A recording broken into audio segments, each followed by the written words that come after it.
Hello every pony art, Celestia here. Link to my Divinian art in the description below and also for my Patreon if you'd like to do that. One in this video will contain pictures that I made and my personally opinion. So if you don't like stuff like this, click away or else stay. Yeah, here we go. 3, 2, 1. So I have been talking a lot lately about episodes I think is going to happen into the future of My Little Pony Friendship is Magic. And I would like to talk again about something I feel is going to happen. Well, it's not necessarily her it's going to be about, but I really do feel like the show needs to dig deeper about those background stories and stuff like that. And I have told time and time again that we need the background stories for Celestia, Luna, Cadence, and so on. But this episode, I would really like to talk about Celestia. Because I really do feel like she is holding something secret. I do believe that she one time or another had been, I will not say tempted to be evil, but have been on the verge of bringing herself to the evil side, or how to say that.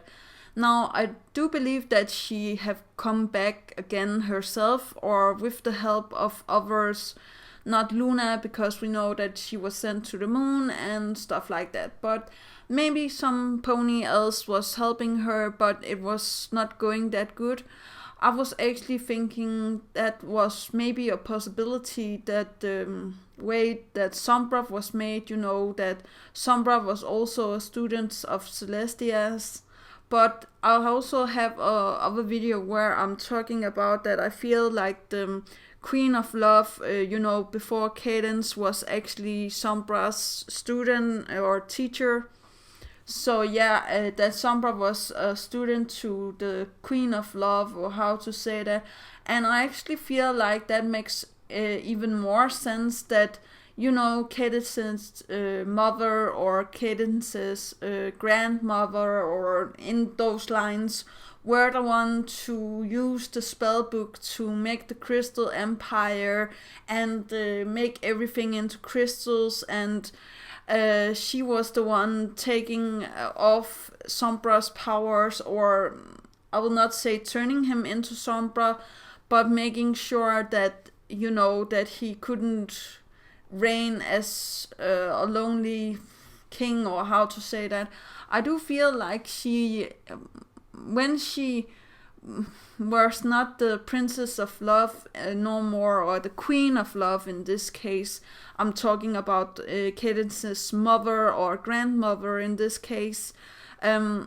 I don't know, Amora was a special pony, and I really do feel like if she was falling in love with some pony like Sombra, for example, and she found the book, the Necronomicon book, and everything went haywire, of course, because she couldn't get what she wanted, she couldn't get Sombra to actually love her.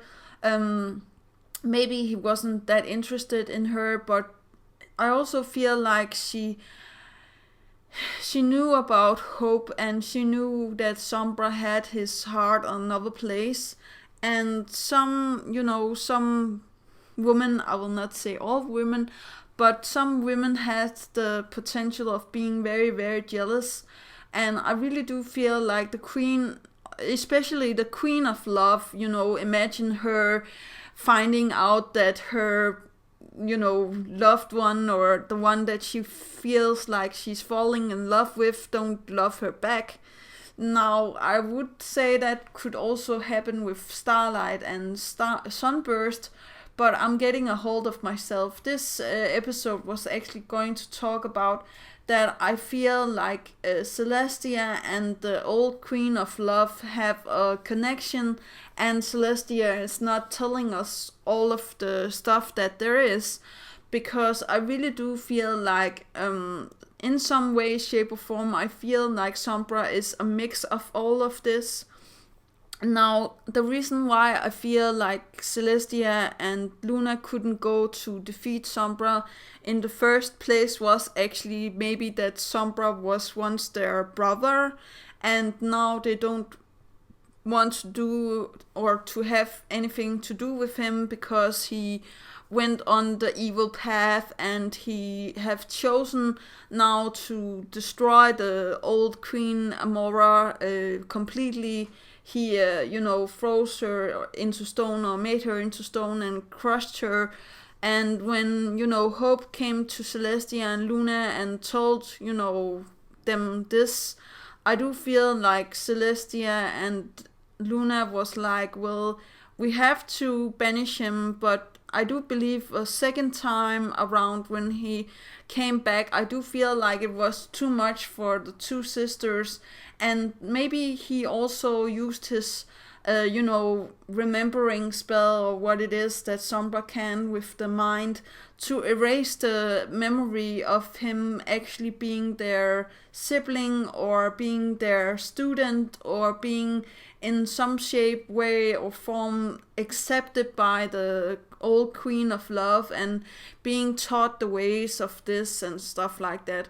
And I do believe that Celestia actually have gone back and forth in time or something to try to help Sombra, but I don't feel like anything could actually make him go on the right path. So it was almost the thing that Twilight did to Starlight by taking her into the future and showing her this desert. I do believe that Celestia have tried to take Sombra with her and showing him, the enslavement of the crystal pony, showing him that Hope is going to be alone and sad and stuff like that. But I do feel like he, at that point, already have been taken over by evil so much so he doesn't care, or he actually likes the future of being, this king that is setting all of the rules and stuff like that. And maybe he was bored of, the Queen of Love telling him what to do. And of course he couldn't go to the Crystal Fair, and that was also paining him so much. So I do feel like that he has a connection to Celestia and Luna, and maybe, actually Sombra was an arranged marriage. Now, it's not uncommon to have this in old times. We had the royalty marrying each other, but I really do feel like ponies also did this in, back in the day, or how to say that.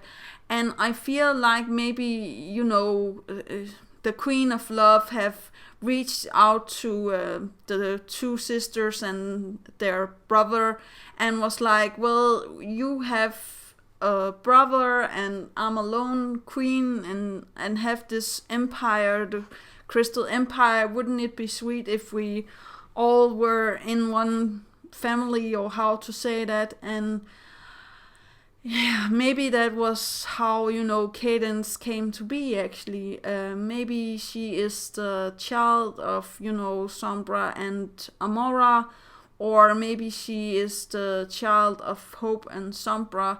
But I don't feel like that is going to happen, or the show is thinking about doing stuff like this. But I really do feel like there's some more potential in bringing evil stuff to Celestia, or how to say that.